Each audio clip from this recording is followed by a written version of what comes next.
Europe একটা বিশাল মহাদেশ, সেখানে শ্রমিক সংকটে আছে। যেমন জার্মানি লক্ষ লক্ষ শ্রমিকের দরকার, স্পেনে দরকার, ফ্রান্সে দরকার, আর ওদিক দিয়ে রোমানিয়া, পোল্যান্ড দরকার, রাশিয়াতে দরকার, জাপানে লক্ষ লক্ষ শ্রমিকের দরকার, কোরিয়াতে দরকার, চায়নাতে মিলিয়নস অফ ওয়ার্কারের দরকার বিভিন্ন ক্যাটাগরিতে। আমরা এই বাজারগুলোতে প্রবেশ করতে পারতেছি না। এখানে প্রধান প্রতিবন্ধকতা হলো, আসলে আমরা যারা রিক্রুটিং এজেন্সি আছি, আমরা ম্যাক্সিমামে মধ্যপ্রাচ্য কেন্দ্রিক। ইউরোপে যে সমস্ত নিয়ম কানুন প্রসিডিউরের মাধ্যমে ভিসা হয়, সংগ্রহ হয়, আমাদের অনেক রিক্রুটিং এজেন্সি এটা জানে না। এক, আমাদের সরকার এই মার্কেটগুলোর প্রতি তেমন কোনো ফোকাস করেনি। এই মার্কেটগুলোকে সৃষ্টি করে দেওয়ার দায়িত্ব সরকার এবং বায়রা। যৌথ প্রচেষ্টার মাধ্যমে মার্কেটের চাহিদা কত, প্রসিডিউর কত, কিভাবে শ্রমিক যাবে, এগুলা উন্মুক্ত করার দায়িত্ব সরকার এবং বায়রার। বাকি রিক্রুটিং এজেন্সিরা অটোমেটিক্যালি তারা যাবে। আরেক প্রতিবন্ধকতার কথা আমি আগে বলেছি, ভিসা ট্রেডিং। দেখেন, ইদানিং ইউরোপে বেশ কিছু কনসালটেন্সি ফার্মের জন্ম হয়েছে, যারা ভিসা বেচা কিনা শুরু করে দিচ্ছে। ইউরোপের মালিকেরা যারা অরিজিনাল এমপ্লয়ার, তারা কিন্তু কোনো টাকা পয়সা নেয় না। তারা ভিসা দেয় free, they provide ticket, they provide service fee, they provide even passport, medical fee even.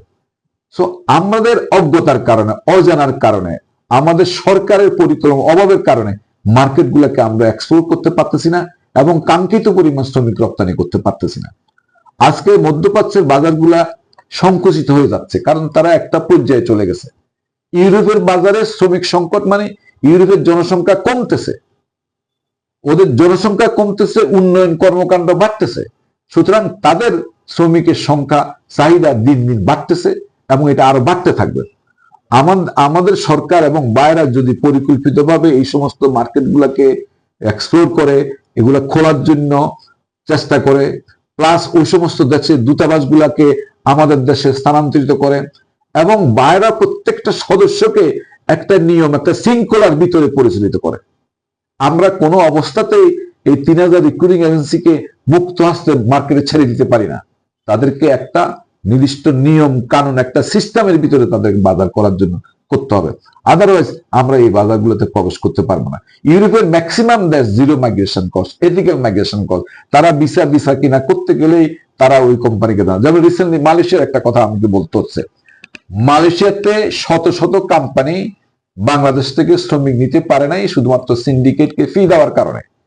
কারণ মালয়েশিয়ার অনেক কোম্পানি বিদেশে মাল এক্সপোর্ট করতে পারে না যদি তারা শ্রমিকদের থেকে কোনো টাকা পয়সা নেয়। তার মানে ওই সমস্ত কোম্পানি আরবি এর কোম্পানি, তারা একটা শ্রমিক আমদানি করতে গেলে শ্রমিকের ticket, recruiting agency, visa process, passport, medical, everything they provide. That means the workers will go without any cost, zero cost, they will reach there. Then only that factory, that firm can export the product to overseas market, Europe and America. একটা বাধ্যবাধকতা দিয়ে দিছে। তো আমরা এই zero কস্টের ethical মাইগ্রেশনের সুযোগটা বারবার বঞ্চিত হচ্ছে। ইউরোপের মার্কেটও আমরা বঞ্চিত হব যদি আমরা জিরো কস্ট বা এথিক্যাল মাইগ্রেশনের দিকে আমরা না যাই।